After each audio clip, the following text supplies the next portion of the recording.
Hello, എൻ്റെ എല്ലാ പ്രിയപ്പെട്ട കൂട്ടുകാർക്കും പുതിയൊരു വീഡിയോയിലേക്ക് സ്വാഗതം.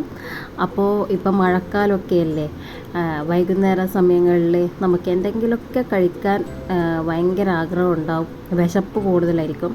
അപ്പോൾ അതിന് പറ്റിയ ഒരു പഴയ നാടൻ റെസിപ്പിയാണ് നമ്മളെ സുഗിയൻ.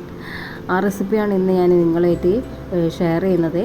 അപ്പോൾ ഞാൻ ഇവിടെ കടലപ്പരിപ്പെല്ലാം എടുക്കുന്നത് സുഗിയൻ ഉണ്ടാക്കാൻ വേണ്ടിയിട്ട്. ചെറുപയർ കൊണ്ടാണ് ഞാനിത് ഉണ്ടാക്കുന്നത്. അപ്പോൾ ഈ ഒരളവിലാണ് ഞാൻ ചെറുപയർ എടുത്തിട്ടുള്ളത്. ഇത് ഞാൻ 3-4 മണിക്കൂർ വെള്ളത്തിൽ കുതിർത്ത് വെച്ച ചെറുപയറാണ്. അപ്പോൾ അതേ കപ്പിൻ്റെ അളവിൽ തന്നെയാണ് വെള്ളം എടുത്തത്. കൂടുതലായി പോവരുത്, നന്നായി കുഴഞ്ഞു പോവും. വെള്ളം കൂടുതലായാൽ അത് നന്നായി കുഴഞ്ഞു പോവും. ഇനി ഇതൊരു 3 വിസിൽ കൊണ്ട് ഓഫ് ചെയ്ത് വെക്കുക, സ്റ്റൗ ഓഫ് ചെയ്ത് വെക്കുക. അപ്പോൾ എനിക്ക് ഈ ഒരു പാകത്തിൽ വെന്ത് കിട്ടിയിട്ടുണ്ട്. അധികം വെന്തടിയരുത് എന്ന് പറഞ്ഞത് കുഴച്ചെടുക്കാൻ ബുദ്ധിമുട്ടായിരിക്കും. അപ്പോൾ അതിലേക്ക് ഞാൻ മധുരത്തിനാവശ്യമായിട്ട് ഈ ഒരു അളവിലാണ് ശർക്കര എടുത്തത്. വെള്ളം വളരെ കുറച്ചാണ് ഞാനിത് മെൽട്ടാക്കാൻ എടുത്തത്. അപ്പോൾ ഇനി ഇതൊന്ന് മെൽട്ടാക്കിയിട്ട് അരിച്ചെടുക്കണം.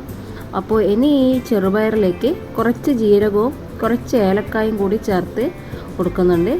പിന്നെ ഒരമുറി അളവിൽ തേങ്ങയും കൂടി ഞാനിതിൽ ചേർത്ത് കൊടുക്കുന്നുണ്ട്.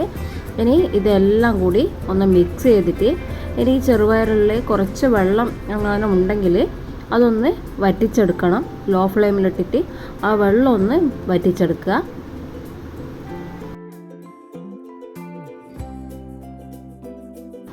ഇപ്പം ചെറുപയറിലെ വെള്ളമൊക്കെ നന്നായി ഒന്ന് വറ്റി വന്നിട്ടുണ്ട്.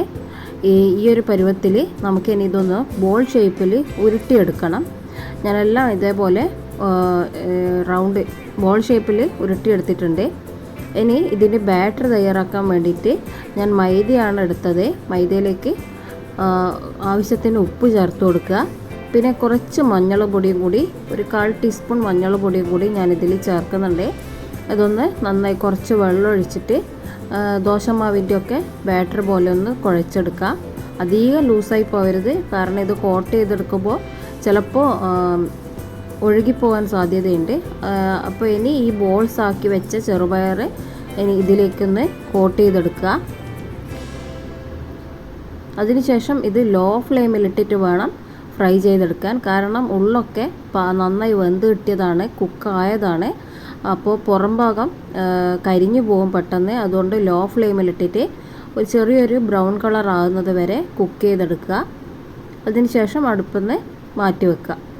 ഞാനെല്ലാം ഇനി ഇതേപോലെ ആക്കിയിട്ട് കാണിച്ചു തരാം. വളരെ സിമ്പിളാണ്. നമ്മളെ പഴയ കാലത്തെ റെസിപ്പി എന്ന് പറയുമ്പോൾ അടിപൊളിയല്ലേ.